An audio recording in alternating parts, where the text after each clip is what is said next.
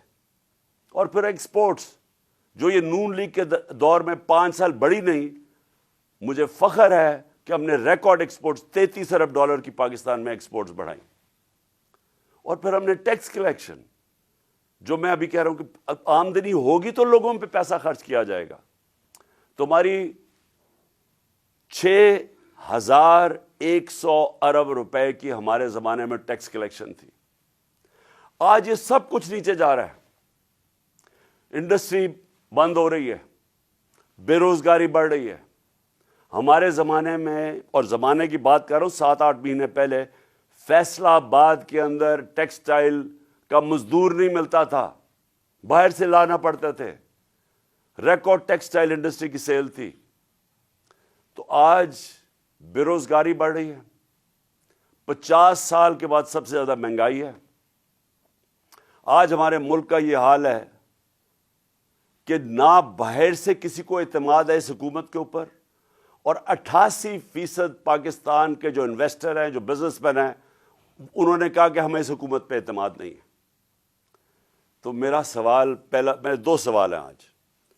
پہلا تو سوال یہ ہے کہ جب باہر سے پیسہ ہی نہیں آ رہا اور ہم نے اپنے قرضے کی قسطیں واپس کرنی ہیں ڈالرز میں، ہم نے جو بجلی کے کانٹریکٹ سائن کیے ہوئے ہیں وہ ڈالرز میں کیے ہوئے ہیں.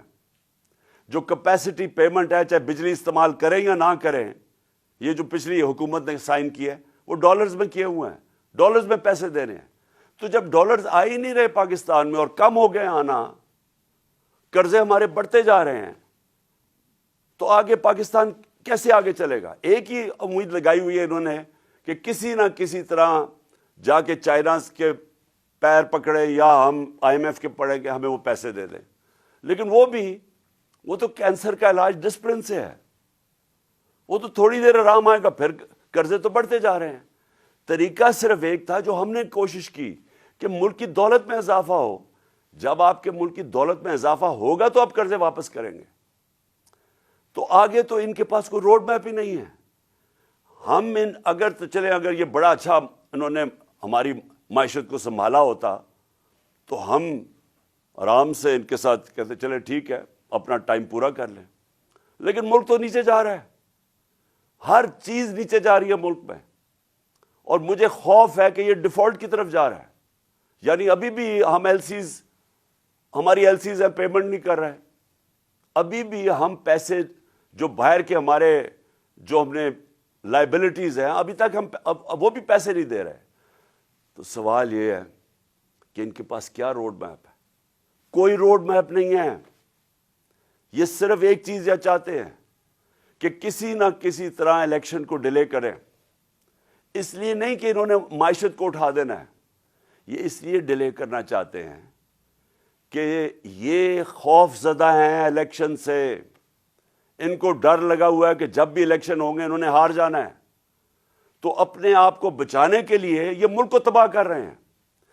کیونکہ انہوں نے الیکشن میں ہار جانا ہے اس لیے یہ الیکشن نہیں کر رہے، اور یہ الیکشن ڈیلے کریں گے. اور میں یہ سمجھتا ہوں کہ یہ اکتوبر میں بھی نہیں الیکشن کروائیں گے. کوئی نہ کوئی الیکشن کمیشن ان کے ساتھ ملا ہوا ہے، ایک بڑا بددیانتدار آدمی ہے، وہ ان کے ساتھ ملا ہوا ہے، اور وہ ان کو طریقے سے بتائے گا کہ کیسے الیکشن ڈیلے کیا جا سکتا ہے. اسی الیکشن کمیشن نے جب سپریم کورٹ جب گئے سپریم کورٹ میں، جب ہماری گورنمنٹ گرا رہے تھے یہ، تو اسی سپریم کورٹ کے پاس جب ہم گئے تو وہ مان گئے تھے کہ الیکشن ہم نے کہا الیکشنز کروا دو، وہ مان گئے تھے.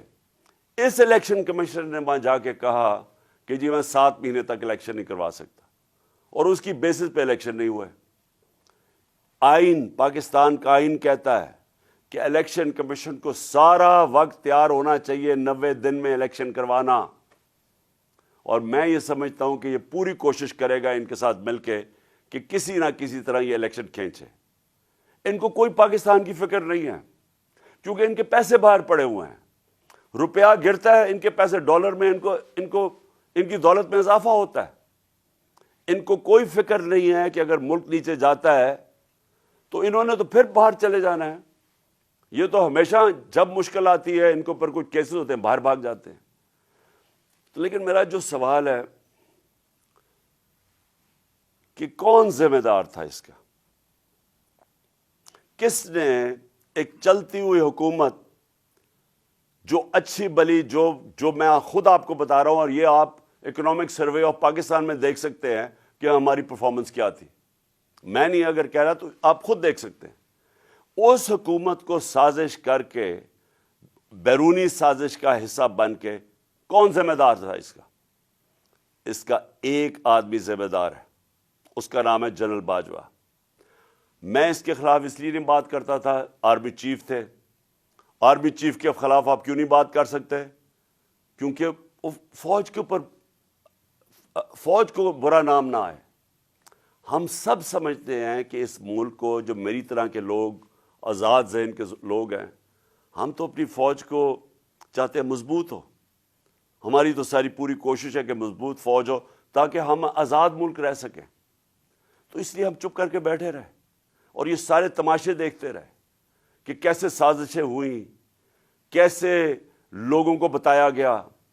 میں آپ کے سامنے ذرا ایک چھوٹی سی کلپ دکھانا چاہتا ہوں کہ اگر آپ کو کوئی شک ہے کہ ہوا کیا، تو پہلے تو الیکشن سے پہلے، ہماری حکومت گرانے سے پہلے، 4 نون لیگ کے جو بڑے نام ہیں انہوں نے کیا کہا.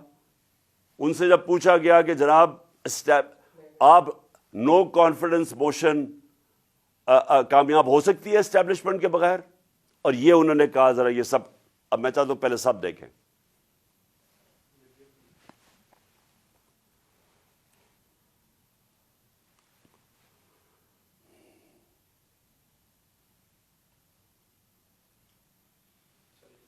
چلے مجھے بتانے کب واپس آئیں.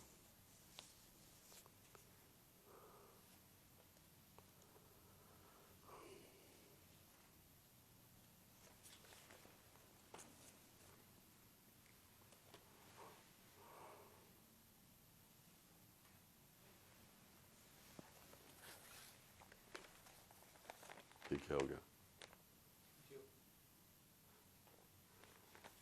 اچھا، اب آپ ایک اور کلپ دیکھیں. یہ تو تھا الیکشن سے پہلے کا.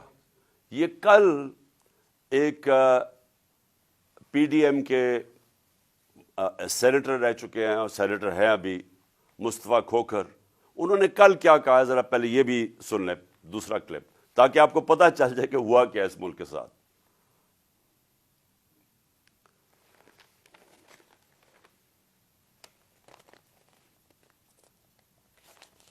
چل رہا ہے.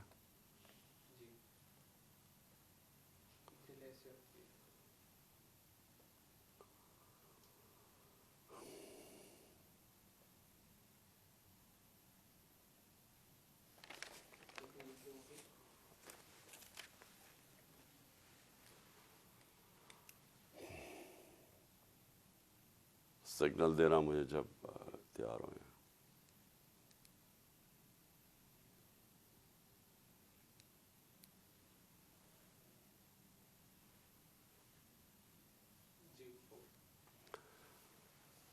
تو میں یہ آپ کو اس لیے دکھا رہا ہوں کہ یہ جو ساری سازش ہوئی تھی، اس میں ہم کسی اور کو نہ کہیں، ایک آدمی کے فیصلہ کرتا ہے، وہ تھا آرمی چیف اس وقت کے جنرل باجوہ. انہوں نے یہ فیصلہ کیا ہمیں ہٹانے کا. کیا وجہ تھی اس کے پیچھے؟ کیا یہ سمجھتے تھے کہ واقعی شہباز شریف، یہ اسحاق ڈار کوئی بڑے جینیسز ہیں جو آ کے ملک کو ہمارے سے بہتر چلا لیں گے؟ کیا وجہ تھی کہ انہوں نے ایک سٹنگ گورنمنٹ کو گرا دیا؟ ہمارے لوگوں کو آ کے، وہ جس طرح ابھی مصطفیٰ کھوکھر نے بتایا کہ بیپ کے ممبرز اور ایم کیو ایم کے ممبرز اور شہزان بگٹی، سب کو پتا تھا کہ یہ تو جدھر حکم ملے گا ان کو اسٹیبلشمنٹ سے، انہوں نے ادھر جانا ہے. تو ان کو ادھر جا کے بھیج دیا کہ جناب آپ جا کے ادھر چلے جائیں، اور گورنمنٹ گر گئی. تو میرا اب اگلا سوال یہ ہے، جب گورنمنٹ گر گئی، اور پھر ان کو یہ چیز کا علم ہوا کہ عوام ہمارے کے ساتھ آگے کھڑی ہو گئی. 10 اپریل کو پبلک سڑکوں کے اوپر نکلائی. لوگوں نے ان چوروں کو ریجیکٹ کر دیا، بلکہ ہماری مقبولیت بڑھنی شروع ہو گئی اس لیے کہ لوگ ان کی جب شکلیں لوگوں نے دیکھی، پھر سے مسلط کیا گیا ان کو عوام کے اوپر، تو لوگ ہمارے ساتھ اور جڑنا شروع ہو گئے. بڑے بڑے جلسے شروع ہو گئے. اس کے بعد الیکشن جب کروائے گئے تو الیکشن کے ریزلٹس میں اس کے باوجود کہ پوری کوشش کی گئی اسٹیٹ مشینری اس کو ان کو جتانے کے لیے، اس کے باوجود ہار گئے. قوم نے اپنا ورڈکٹ دے دیا. دوسرا الیکشن ہوا، اس میں بھی ہار گئے. لیکن مجھے جو افسوس کی بات ہے کہ بجائے ایک سمجھیں کہ جناب جنرل باجوہ آپ نے غلطی کر دی ہے، آپ کوئی عقل کل تو نہیں ہے، آپ دیکھ رہے ہیں کہ لوگ کدھر کھڑے ہیں. انہوں نے ہمارے اوپر جو ظلم کیا ہے، جس طرح ہمارے اوپر ظلم کیا گیا، میں آپ کو یقین دلاتا ہوں کہ جنرل مشرف کے مارشل لاء میں اپوزیشن میں تھا، مجھے انہوں نے جیل میں ڈالا. میں نے کہیں اس طرح کا ظلم نہیں دیکھا جنرل مشرف کے دور پہ جو یہ جنرل باجوہ نے ہمارے پہ کروایا. ہمارے لوگوں کے اوپر دھمکیاں، ٹیلی فون سے دھمکیاں آ رہی ہیں. وہ جو ہماری حمایت کرے یا جو ہمارے ساتھ میڈیا کے لوگ ہوں، ان کے اوپر دھمکیاں. جو میڈیا ہاؤس تھا، سلمان اقبال وہ ملک سے باہر چلا گیا. اس کے بعد صابر شاکر ملک سے باہر چلا گیا. آج موعید پیرزادہ ملک سے باہر گیا ہوا ہے اسی خوف سے. ارشد شریف، اتنی بڑی ٹریجڈی ہوئی ہے، اس کو جو دھمکیاں دی، کیا وجہ تھی اس کی؟ وہ ایک دیانتدار آدمی، وہ بتا رہا تھا کہ اس ملک کے ساتھ کیا ظلم ہوا ہے، کہ اچھی بلی گورنمنٹ آپ نے گرا کے چوروں کو بٹھا دیا. تو بجائے یہ کہ کریکٹ کرنا، ہمارے اوپر ظلم شروع ہو گیا. اور ظلم کی انتہا یہ تھی کہ سوشل میڈیا کے لوگوں کو اٹھا کے لے جاتے تھے، ان کو پھینٹا لگا کے تو اگلے دوسرے دن گھر واپس بھیجتے تھے. دھمکیاں دیتے تھے کہ آگے سے کیا تو یہ ہوگا. جو اعظم سواتی سے کیا، جو اس سے پہلے جو شہباز گل سے کیا، کون سی اس نے اتنی بڑی بات کی تھی کہ اس کو ننگا کر کے مارا، اور وہ ابھی تک اس کے اثرات ہیں جو انہوں نے اس کو تشدد کیا اس کے اوپر. اور اعظم سواتی نے کیا بات کی تھی؟ اعظم سواتی نے یہ ٹویٹ کی کہ جنرل باجوہ آپ نے NRO 2 دیا ہے. اس کے اوپر جو اس بیچارے سے کیا گیا ہے، کون سی جمہوریت میں یہ ہوتا ہے؟ اور وہ بات کہ جو سچ ہے، NRO 2 جنرل باجوہ نے دیا ہے، ساری قوم کو پتا ہے. مجھے پتا ہے کہ میں جب کہتا رہا، جب میں گورنمنٹ میں تھا، میں جنرل باجوہ کو کہتا رہا کہ یہ 30 سال سے یہ چوری کر رہے ہیں، ان کے اوپر کرپشن کیسز ہیں، نیب آپ کے نیچے ہے، آپ نیب کنٹرول کرتے ہیں، میرے نیچے ہی نہیں ہے، کیوں نہیں ان کے کیسز آگے بڑھاتے؟ پہلے تو ہمیں سارا وقت یہ بتاتے رہے کہ فکر نہ کریں سر، ہو رہا ہے سب کچھ، سر ابھی کچھ ہو رہا ہے. پہلے تو ہمیں یہ بتاتے رہے. آہستہ آہستہ ہمیں پتہ چلا کہ ان کی تو کوئی نیت ہی نہیں ہے کرپشن کی. مجھے پھر کہنا شروع ہو گیا کہ جی آپ ملک کی اقتصادیات کو ٹھیک کریں، اکانومی کو ٹھیک کریں، بھول جائیں اس کو، یہ اکاؤنٹیبلٹی کو. کبھی کوئی مہذب معاشرہ یہ اجازت دیتا ہے کہ بڑے بڑے لوگ جو اربوں روپے کی چوری کریں، آپ کہیں ان کو بھول جائیں، ان کو NRO دے دیں، اور آپ چھوٹے چھوٹے چوروں کو پکڑنا شروع کریں اور سمجھیں کہ آپ کا ملک ترقی کر سکتا ہے؟ کیا چین پاگل ہے جنہوں نے 450 وزیروں کو جیلوں میں ڈالا ہے پچھلے چند سالوں میں؟ کیا جو پریزیڈنٹ شی جن پنگ ہے اس کو اسٹیٹسمن مانا جاتا ہے؟ اس نے وہ کام کر دیا جو دنیا میں کسی نے کیا ہی نہیں ہے. 70 کروڑ لوگوں کو اس نے غربت سے نکالا ہے چائنا میں پچھلے 30 سالوں میں. وہ اس کا کیا ضرورت پڑی ہے کہ جو کرپٹ منسٹر ان کو پکڑے، ان کا احتساب کرے؟ کیونکہ کوئی معاشرہ بھی کامیاب نہیں ہو سکتا جب تک رول آف لا نہیں ہوتا، جب تک انصاف نہیں ہوتا، جب تک آپ بڑے بڑے لوگوں کو، جو اصل تو نقصان ملک کو بڑے چور کرتے ہیں، آپ ان کو پکڑ نہیں رہے، اور آپ کہہ رہے ہیں کہ جی نیچے سے یہ بیچارے چھوٹے چھوٹے لوگوں، پٹواریوں کو پکڑتے رہے. اور یہ ہمارے سامنے ہوا. شہباز شریف کو بچایا گیا، اس کو اوپر اوپن اینڈ شٹ کیس تھا، اس کا 16 ارب روپے کا یہ جو FI کا کیس تھا، اس میں تو کوئی شک ہی نہیں تھا. اور اس کا جو بیٹا باہر بھاگ گیا, آج جو سلمان شہباز واپس آیا ہے, وہ کیوں باہر بھاگا تھا؟ جیسے ہی ایف آئی اے نے اس سے سوال پوچھا کہ جناب بتائیے مقصود چپڑاسی اور نوکروں کے پاس اربوں روپے کدھر سے آئے ہیں, وہ ایک دم ملک سے باہر بھاگ گیا. اور اس کو ان ساروں کو واپس لایا جا رہا ہے. کیا ہوا؟ اس میں کوئی شک ہے کہ این آر او 2 دے کے اس سارے ملک کا ایک جنرل مشرف نے نقصان کرایا تھا این آر او 1 کا. اس ملک نے بھاری قیمت ادا کی اس کی. 4 گنا زیادہ ہمارا قرضہ چڑھایا انہوں نے 10 سالوں میں لوٹ مار کر کے. اب پھر جب ان کے اوپر کیسز تھے 1100 ارب روپے کے کیسز ہیں, وہ انہوں نے پھر ان کو این آر او 2 دلوا دیا. تو کون تھا اس کا ذمہ دار؟ کس نے یہ کیا تھا؟ جنرل باجوہ نے کیا تھا. میں آپ کو چیزیں اس کی طرف دکھانا چاہتا ہوں کہ کیسے قانون انہوں نے بنایا جس میں بچے لوگ, جس میں ہر کسی کو بچایا گیا. انہوں نے جناب نیب لا کی سیکشن 4 میں امینڈمنٹ کی, اس کے اندر یہ فیصلہ, اس کے اندر کون بچتے ہیں؟ راجہ پرویز اشرف بچ جاتے ہیں اور شاید خاقان عباسی بچ جاتے ہیں. پھر انہوں نے ایک اور کیا, بے نامی دار کی ڈیفینیشن سیکشن 5E, اس میں مریم نواز پاک ہو کے نکلائی ساری چوری سے. پھر انہوں نے سیکشن 9 جس کے اندر شہباز شریف بچ جاتے ہیں, اور اس جس کے اندر کہ اگر آپ کسی اور کے نام پہ, یعنی اگر آپ میں پرائم منسٹر ہوں, میں اپنے خاندان کے نام پہ چیزیں لوں تو اس کا مطلب کہ آپ جواب دہی نہیں ہیں. تو جو ٹی ٹی کے سارے کیسز تھے شہباز شریف کے, وہ اس سے پاک ہو گیا. پھر سیکشن 14 کہ آپ کو بتانا پڑتا ہے کہ اگر میرے پاس کوئی باہر ایسٹس ہوں, یعنی انگلینڈ میں میری جگہ ہو یا کوئی باہر ہو امریکہ میں ہو, تو اگر یہ پتہ ثابت ہو جائے کہ یہ میری جگہ ہے تو مجھے بتانا پڑتا ہے کہ یہ میں نے کدھر سے پیسہ آیا اس کو خریدنے کے لیے. وہ انہوں نے صاف کر دیا. اب نیب بتائے گی کہ ان کے پاس پیسہ کدھر سے آیا.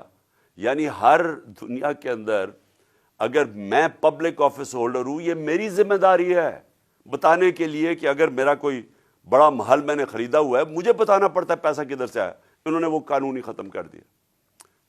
چن کے آصف زرداری بھی اس میں صاف ہو گیا. چن کے وہ لوگ جو 30 سال سے اس ملک کو لوٹ رہے تھے, ان ساروں کو انہوں نے پاک اور صاف کر دیا. یہ اصل وجہ ہے مایوسی کی آج پاکستان میں.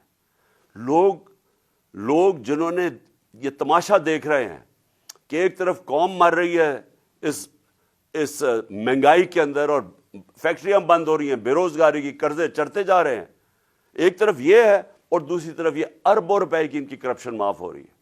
اور یہ بہت بڑی وجہ ہے آج مایوسی کی. اور میں نے یہ جو ہمارے اوپر ظلم ہوا, میں صرف اس کے اوپر آنا چاہتا ہوں کہ مجھے ایک جگہ بتایا گیا جنرل باجوہ نے کہ جی آپ کے لوگوں کے اوپر ہمارے پاس تو فائلیں ہیں ان کی کرپشن کی, ان کے اوپر فلمیں بنی ہوئی ہیں, ان کی ویڈیوز بنی ہوئی ہیں.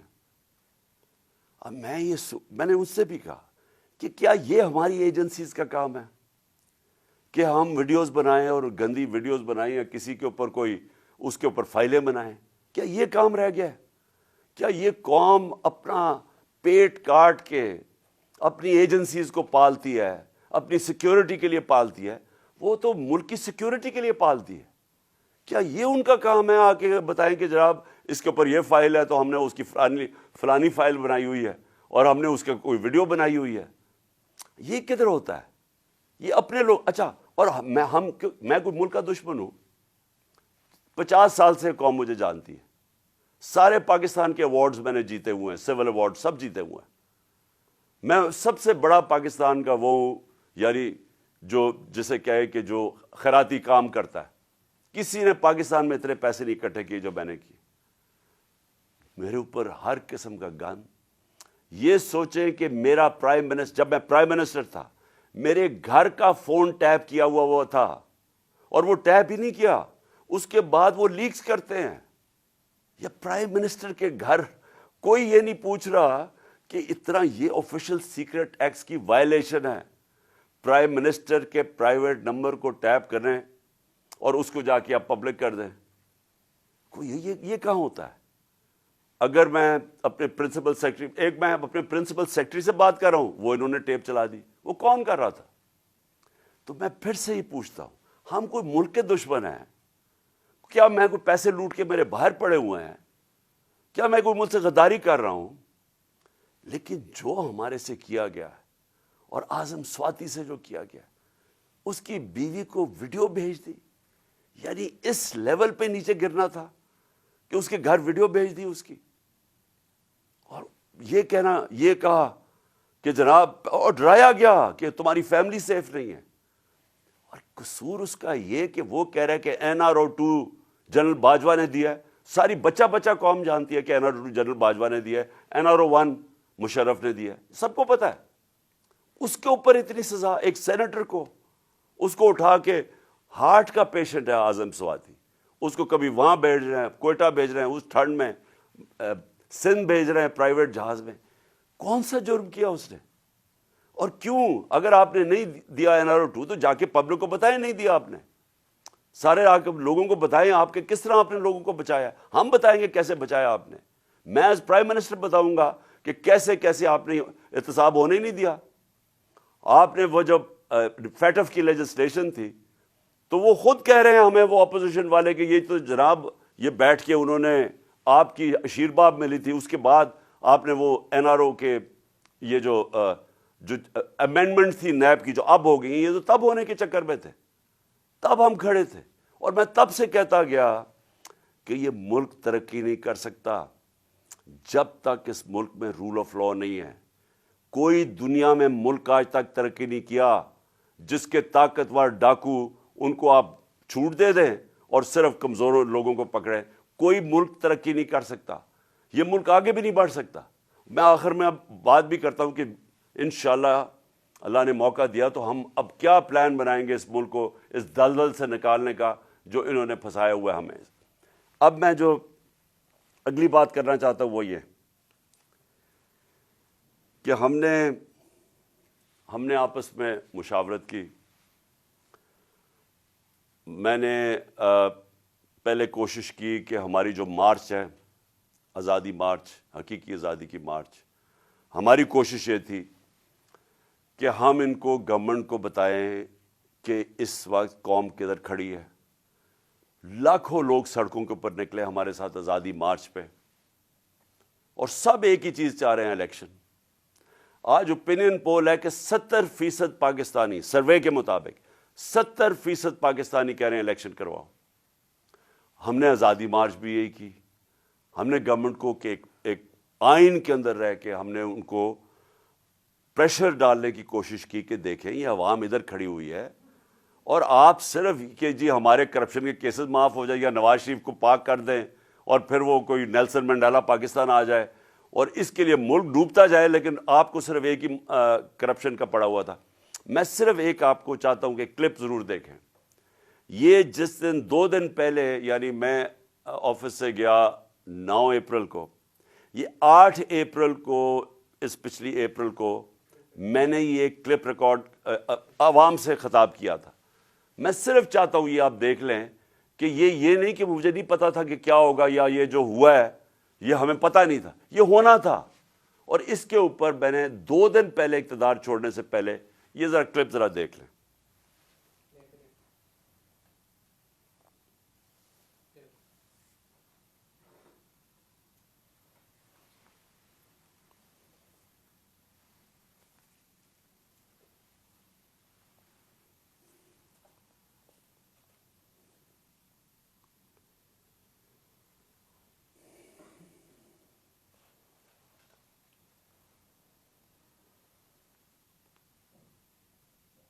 بتا دینا کب ختم ہو۔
پتہ نہ کب ختم ہوتا ہے. کتنے منٹ کا تھا یہ؟ پورا ہی دکھا دیا. بس ختم کرو بس. جی تو میں یہ صرف آپ کو اس لیے دکھا رہا تھا کہ ہمیں سب پتا تھا یہ کیا ہو رہا ہے. مجھے یہ سازش کا پوری طرح پتا تھا.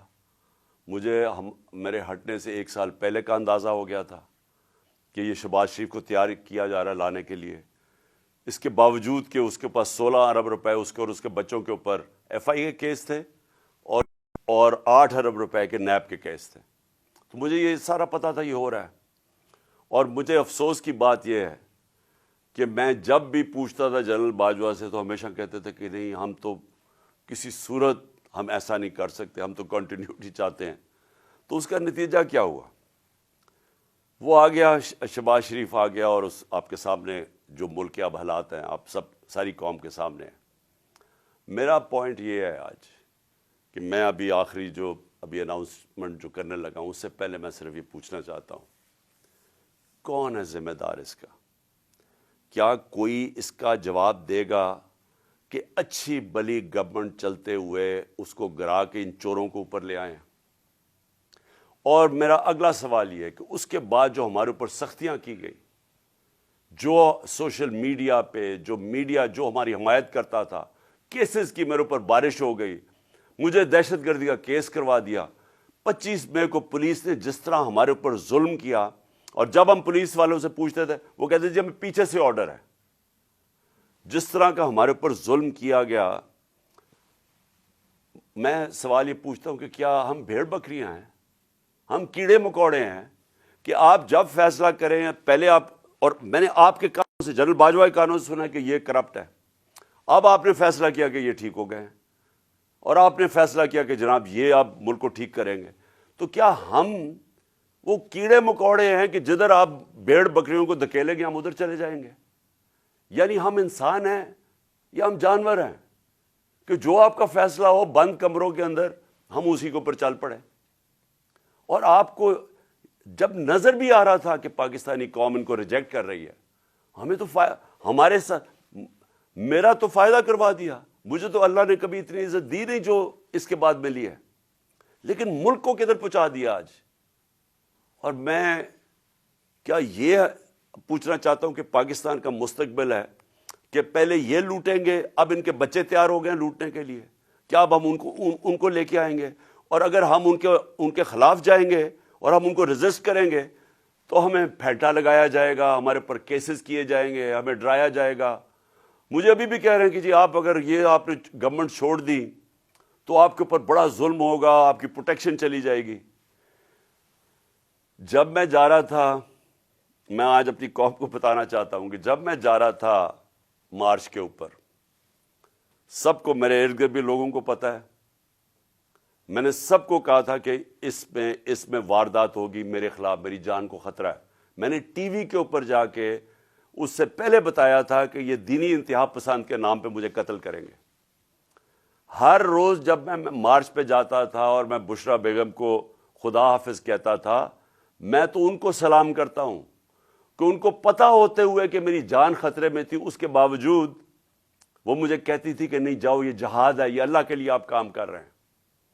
کوئی اپنی زندگی خطرے میں نہیں ڈالتا پیسے کے لیے یا اقتدار کے لیے, کوئی زندگی خطرے میں نہیں ڈالتا. جہاد کے لیے جب آپ اللہ کے لیے کام کر رہے ہیں تب آپ پتہ ہوتے ہوئے کہ اب زندگی خطرے میں, اس کے باوجود جاتا تھا میں. اور میں جیسے ٹھیک ہوں گا انشاءاللہ, جیسی میں چلنے کے قابل ہوں گا, میں پھر نکلوں گا باہر, کیونکہ یہ اللہ کا کام ہے. اپنی قوم کو حقیقی طور پہ آزاد کرنا یہ اللہ کا حکم ہے ہمیں. ظلم اور ناانصافی کے ساتھ سامنے کھڑا ہونا یہ اوپر والے کا حکم ہے, اس کو وہ جہاد کہتا ہے. امر بالمعروف پہ چلنا, کہ جب آپ دیکھ رہے ہیں سارے چوروں کا ٹولہ اوپر بیٹھ گیا ہے اور آپ چپ کر کے بیٹھے رہیں بھیڑ بکریوں کی طرح, یہ آپ قرآن کا جو اللہ کا حکم ہے اس کے خلاف جا رہے ہیں. تو میرے لیے تو یہ جہاد ہے, تو میں نے تو یہ رکنا نہیں ہے. اور میں اپنی ساری قوم کو آج کہہ رہا ہوں, میں نوجوانوں آپ کو کہہ رہا ہوں, یہ کبھی جو یہ 7.5 لاکھ ہمارے لوگ ملک چھوڑ کے گئے ہیں, مجھے افسوس ہے کہ دیکھیں آسان راستہ ہے. میرے لیے کیا آسان زندگی تھی. میں کرکٹ کے بعد کچھ بھی نہ کرتا, تھوڑی سی کرکٹ کے اوپر بات چیت کرتا ہوں. اللہ نے مقام اتنا دیا ہوا ہے, میں کروڑوں روپیہ کما سکتا ہوں. مجھے تو کچھ کرنے کی ضرورت نہیں تھی. لیکن اللہ نے ہمیں کسی مقصد کے لیے پیدا کیا ہے. جانور آتے ہیں, بچے پیدا کرتے ہیں, کھا پی کے مر جاتے ہیں. تو انسان بھی اگر اس کو اب سمجھ ہی نہ آئے کہ اللہ نے ہمیں کسی مقصد کے لیے پیدا کیا ہے, تو اس میں جانوروں میں کیا فرق رہ جاتا ہے. وہ جب قرآن کی آیت ہے کہ جب انسان فرشتے سے بھی اوپر چلا جاتا ہے لیکن گرتا ہے تو جانور سے بھی نیچے چلا جاتا ہے. تو میں اپنی ساری قوم کو کہہ رہا ہوں کہ دیکھیں ہمارے سامنے اب دو راستے ہیں. ہم ان چوروں کے ٹولوں کو مان لیں تو ہم اپنی تباہی کر رہے ہیں. اس ملک کا کوئی مستقبل نہیں ہے. ایک ہی راستہ ہے کہ ہم جدوجہد کریں. میں وہاں جب گیا, پنڈی پہنچا, اور میں اس وقت بڑی تکلیف میں تھا. میں یہ بھی آپ کو بتا دوں, کیونکہ مجھے ڈاکٹرز نے کہا تھا ابھی نہیں آپ ٹریول کر سکتے. میں گیا اس کے باوجود صرف اپنے لوگوں کو کھڑا کرنے کے لیے کہ دیکھیں یہ پاکستان کے لیے ایک فیصلہ کن وقت ہے, اس کو ضائع نہ ہونے دیں. قوم میں بیداری آ گئی ہے. اور میں وہاں دو میں چیزیں کر سکتا تھا. ہم وہاں دھرنا بھی دے سکتے تھے, لاکھوں لوگ تھے. ہم وہاں اسلام آباد کے اوپر بھی جا سکتے تھے, اتنے لوگ تھے. ہم اسلام آباد میں خون خرابہ ہونا تھا وہاں, اور کئی دفعہ لوگ چاہتے ہیں کہ خون خرابہ ہو, لاشیں گریں, تاکہ وہ جناب ان کی تحریک اور اٹھ جائے. میں یہ نہیں چاہتا تھا. میں نے ساری اسٹرگل آئین اور قانون کے بیچ میں ہے. میں کبھی اس سے باہر نہیں نکلا. اور میں نے اس لیے فیصلہ کیا کہ بجائے ہم وہاں جائیں اور توڑ پھوڑ ہو اور تباہی ہو, میں نے فیصلہ یہ کیا کہ ہم جو 2 اسمبلی اب قربان کرتے ہیں اپنی 2 اسمبلیوں کو, ہم قربان کرتے ہیں اپنے ملک کے لیے. اور اس لیے کرتے ہیں کہ ان کو جب 66% پاکستان میں الیکشن ہوگا, جب ہم ان 2 اسمبلیوں سے نکلیں گے, جو میں بھی بتانے لگا ہوں کب نکلیں گے, 66% پاکستان میں الیکشن ہوگا. تو عقل تو یہ کہتی ہے کہ آپ جنرل الیکشن کروا دیں. لیکن میں پھر سے کہتا ہوں, یہ خوف زدہ ہیں, الیکشن ہارنے سے ڈرے ہوئے ہیں. ان کا کوئی پاکستان کا مقصد نہیں کہ پاکستان اوپر جا رہا ہے یا نیچے جا رہا ہے. ان کا مقصد ایک ہے, کیسے اپنا چوری کا پیسہ بچانا ہے انہوں نے. اور اس لیے یہ الیکشن نہیں کروائیں گے. اور اسی لیے ہم نے فیصلہ کیا کہ ہم الیکشن کروائیں گے. اور میں نے اپنے سارے وکیلوں سے پوچھ لیا ہے, یہ کوشش بھی کریں گے الیکشن کمیشن کے ذریعے کہ یہ کسی طرح ڈیلے ہو جائے. آئین بالکل اجازت نہیں دیتا 90 دن کے آگے. ہم نے فیصلہ کیا ہے, اور میں بڑا شکر گزار ہوں اپنے دونوں چیف منسٹرز کا کہ انہوں نے بالکل میرے ساتھ چلے ہیں, میرا ساتھ دیا ہے. ہم نے فیصلہ یہ کیا ہے کہ ہم اگلے جمعے کو, آج ہے ہفتہ, اگلے جمعے کو ہم دونوں پختونخوا کی اسمبلی ڈیزالو کر دیں گے اور پنجاب کی اسمبلی ڈیزالو کر دیں گے. اور اس کے بعد ہم الیکشن کی تیاری کریں گے. اور اس کے بعد ہماری جو 100 غالباً 23 سیٹیں ہیں اس وقت نیشنل اسمبلی میں, ہم وہاں جا کے نیشنل اسمبلی میں جا کے اسپیکر کے سامنے ہم وہاں کھڑے ہو کے کہیں گے کہ ہمارے ریزگنیشن ایکسیپٹ کرو. یہ ڈرامے نہ کرو کہ چن کے 8 جو انہوں نے پہلے ہمارے ساتھ کیا تھا, انہوں نے بجائے ہمارے باقی ریزگنیشنز ایکسیپٹ کرنے کے, انہوں نے 8 سیٹیں چنی. یہ جو بڑا کرپٹ یعنی مورلی کرپٹ الیکشن کمیشن ہے, اس نے نواز شریف کے ساتھ بیٹھ کے 8 سیٹیں چنی جو ہماری سب سے کمزور سیٹیں تھیں, جن میں بڑی کم مارجن سے ہم جیتے تھے. اور جدھر پی ڈی ایم کا ووٹ دگنا تھا ہمارے سے اس الیکشن کے اندر, اب یہ عوام دیکھیں کدھر آج ایک باشعور عوام ہے, بیداری آئی ہوئی ہے ہماری قوم میں. پتہ ہوتے ہوئے کہ میں نے اسمبلی میں نہیں, میں 8 سیٹوں پہ لڑا, پتہ ہوتے ہوئے کہ میں نے اسمبلی میں نہیں جانا, اس کے باوجود میری قوم نے مجھے سارے 8 کی 8 سیٹوں پہ جتایا, 7 سیٹوں پہ جتایا. اور ایک جو کراچی کے اندر سیٹ تھی, ذرا وہاں دیکھ لیں, وہ الیکشن کمیشن کو وہ دھاندلی نہیں نظر آئے گی جس طرح انہوں نے پوری اسٹیٹ مشینری استعمال کی اور ووٹ باہر پھینک دیا, اور جو ہر بار استعمال کرتا ہے. تو ہم نے یہ فیصلہ کر لیا. میں اپنی قوم کو آخر میں صرف یہ کہنا چاہتا ہوں کہ دیکھیں, مایوسی گناہ ہے. آپ مایوس ہو کے گھر بیٹھ جائیں یا آپ باہر ٹکٹ لے کے کسی اور ملک میں چلے جائیں اور کوئی نوکری مل جائے، یہ میری نظر میں یہ ایک انسان اپنی جو ڈیوٹی ہے معاشرے کو اس سے بھاگتا ہے۔ اصل آپ سب کی ڈیوٹی یہ ہے کہ ہم اب کھڑے ہوں اور ہم ان چوروں کا اور اس کرپٹ نظام کا مقابلہ کریں، اور ہم کریں الیکشن کے ذریعے، اور الیکشن کے ذریعے ان کو سبق سکھائیں آئین کے بیچ میں رہتے ہوئے۔ میں نہیں چاہتا کہ یہاں سری لنکا جیسا سچویشن ہو کہ لوگ سڑکوں کے اوپر آ جائیں اور توڑ پھوڑ ہو۔ میں چاہتا ہوں کہ ہم الیکشن کے ذریعے ان کو شکست دیں، اور ان کو ایسی شکست دیں کہ یہ ہمیشہ کے لیے ان چوروں کا نام و نشان یہاں سے چلا جائے۔ اور وہ تب ہوگا جب آپ سب اس کو اپنی ذمہ داری لے کے نکلیں گے۔ اور میں آپ کو آخر میں یہ کہنا چاہتا ہوں کہ مایوسی جو ہے، میں 3.5 سال گورنمنٹ میں رہا، اس کے باوجود کہ بینکرپٹ گورنمنٹ میں لی، اس کے باوجود کہ ہمارے پاس تجربہ ہی نہیں تھا بالکل۔ ہم پہلی دفعہ گورنمنٹ میں آئے تھے، ایک کے بعد دوسرا کرائسس تھا، صدی میں ایک دفعہ کرونا جیسا کرائسس آتا ہے، وہ اوپر سے آ گیا، 2 سال وہ رہا۔ اس کے باوجود پاکستان میں کسی گورنمنٹ نے، جس طرح میں نے کہا کہ جو ملٹری ڈکٹیٹرز کو تو امریکن ڈالرز ملے، ہمیں تو کوئی ڈالرز ہی ملے۔ سب سے بہترین ہماری اکنامک پرفارمنس تھی۔ اس سب کے باوجود اب ہم سمجھ گئے ہیں، مجھے تیسرے اور چوتھے سال میں پوری سمجھ آ گئی کہ یہ گورنمنٹ چلتی کیسے ہے۔ میں آخر میں صرف آپ کو یہ کہنا چاہتا ہوں، مایوس نہ ہوں۔ ملک یہ تب اب اٹھے گا جب بڑے اور مشکل فیصلے ہوں گے۔ یہ مشکل فیصلے ان کے نہیں کہ قیمتیں بڑھاتے جاؤ اور کہو جی مشکل فیصلہ ہے۔ مشکل فیصلے کا مطلب ملک کے اداروں کو ری اسٹرکچر کریں، اس ملک کے اندر انصاف قائم کریں، رول آف لا قائم کریں۔ اگر اللہ بھاری اکثریت دیتا ہے تو تب آپ یہ سب کچھ کر سکتے ہیں۔ اس ملک میں اصلاحات کر سکتے ہیں، ادارے ٹھیک کر سکتے ہیں۔ جو گورنمنٹ کیسے چلتی ہے، اتنی بڑی ہم نے گورنمنٹ بنا دی ہے اور وہ ہمیں آگے نکلنے نہیں دیتی، ہر جگہ رکاوٹیں بن گئی ہوئی ہے، اور ہم نے کافی چینج بھی کیا۔ ایکسپورٹس بڑھانی ہے، ہم نے ریکارڈ ایکسپورٹس بڑھائی۔ کیسے ہم نے ایکسپورٹس بڑھانی ہے اس کا ہم نے پلان بنایا ہوا ہے۔ اسمال اور میڈیم انڈسٹری کو کیسے کھڑا کرنا ہے جو اصل روزگار دیتی ہے اور دولت میں اضافہ ہوتا ہے۔ اپنی ایگریکلچر جو زراعت ہے، ہم نے چائنا سے بات کر چکے تھے کہ نئی ٹیکنالوجی ہم لے کے آئیں۔ بدقسمتی سے کرونا کی وجہ سے 2 سال چائنا بند ہو گیا۔ وہ جو نئی ٹیکنالوجی سے ہم نے صرف اپنی، اگر ہم وہ چھوڑیں کہ جو چائنا کے اندر وہ پیداوار لیتے ہیں 1 ایکڑ سے، ہم اگر اپنی دگنی کر لیں تو اب یہ سمجھیں کہ پاکستان کے اندر ایک انقلاب آ جائے گا۔ میں آخر میں یہ کہنا چاہتا ہوں کہ کوئی مایوس ہونے کی کوئی ضرورت نہیں ہے۔ یہ ٹورزم میں ہی ہم اتنا پیسہ بنا سکتے ہیں، اور وہ بھی بدقسمتی سے کرونا کی وجہ سے ٹورزم ساری دنیا میں بند ہوگی۔